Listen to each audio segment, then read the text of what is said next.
Olá, bem-vindos. Hoje a gente vai mergulhar em um material que serve como um guia, sabe? Para ajudar jovens a desenvolverem um senso de identidade que seja realmente saudável, especialmente com essa cultura tão complexa que a gente vive hoje. E para começar, vamos direto ao ponto. Existe essa ideia muito forte na nossa cultura de que a sexualidade é, assim, a parte mais importante da identidade de alguém. Mas, como a gente vai ver, essa mensagem, por mais poderosa que seja, na verdade não é bem assim. Para a gente entender melhor esse tema, a nossa análise foi dividida em 4 partes, ok? Primeiro, a gente vai falar sobre a pressão da identidade. Depois, vamos passar pelos estágios do desenvolvimento. Em seguida, a gente discute um pouco de cultura, sexo e consequências. E, por fim, a gente foca no papel essencial dos pais. Então, vamos lá, mergulhando de cabeça na nossa primeira sessão, a pressão da identidade. É aqui que a gente vai dar uma olhada em como a cultura atual parece empurrar os jovens a se definirem, antes de tudo, pela sexualidade. E aqui está o ponto central. A base de uma identidade que é forte, que é saudável, ela não deveria se apoiar na sexualidade. Na verdade, ela precisa ser construída sobre o valor que cada pessoa já tem simplesmente por ser um ser humano. Agora a gente avança para a nossa segunda sessão para tentar entender a ciência por trás dessa confusão toda. Quando a gente olha para as fases do desenvolvimento humano, fica muito mais claro por que essa pressão cultural toda é tão desorientadora para os adolescentes.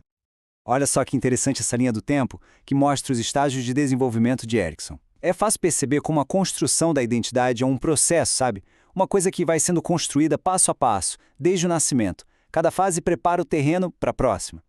E aqui, a gente chega no momento, nossa, crucial. Ali entre os 12 e os 18 anos, acontece essa fase que o Erikson chama de identidade versus confusão de papéis. É exatamente nesse período que uma jovem está, naturalmente, tentando descobrir quem ela é, como indivíduo, sabe? Separada dos pais. Então, imagina o seguinte: forçar uma jovem a colocar um rótulo na própria identidade sexual bem nessa fase tão delicada, isso acaba interrompendo um processo que é super natural e importante de autodescoberta. Pode criar uma confusão interna gigantesca. Bom, e o que acontece quando esse processo natural de desenvolvimento bate de frente com as mensagens super contraditórias da nossa cultura sobre sexo?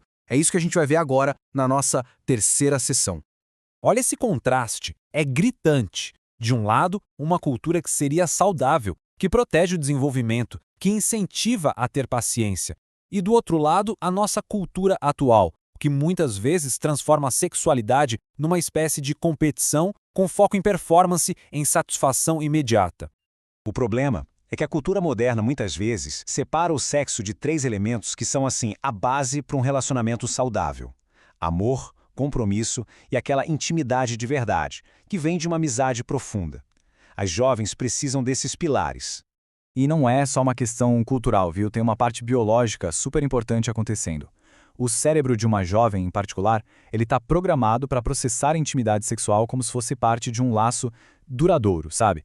Liberando hormônios como a ocitocina, que é tipo o hormônio do apego. Então, quando esse vínculo que o cérebro entendeu que era para durar se quebra, ainda mais se isso acontece várias vezes, as consequências podem ser bem sérias. Pode levar a um sofrimento emocional grande, afetar a autoestima e até aumentar o risco de depressão. E isso nos traz a um ponto muito importante. A solução, muitas vezes, não é superficial.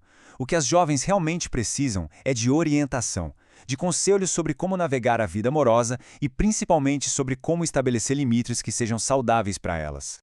E com tudo isso em mente, a gente chega na nossa última sessão, talvez a mais importante, que é a parte prática, o papel que os pais podem ter nisso tudo. Vamos dar uma olhada a um plano de ação com 10 pontos. O primeiro passo, e talvez o mais transformador, é mudar o tom da conversa. Em vez de tratar o sexo como algo errado ou vergonhoso, a abordagem deveria ser de ensinar que é algo a ser valorizado. Isso constrói respeito e confiança, em vez de medo e segredo.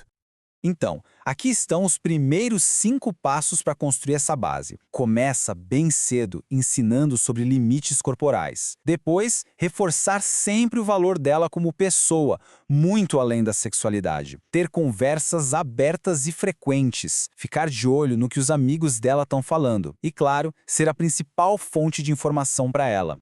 E aqui, para fechar, os 5 pontos finais. Eles focam em entender os papéis diferentes do pai e da mãe, garantir que não existe nenhum tipo de pressão, manter o diálogo sempre aberto, definir padrões elevados e, talvez o mais importante de tudo, ser um bom exemplo com o próprio comportamento. No fim das contas, fica uma pergunta bem forte para a gente refletir, né? Que legado de autoestima e de valor está sendo construído hoje para o futuro de uma filha? Porque a base que é estabelecida agora vai definir a saúde e a felicidade dela por muitos e muitos anos.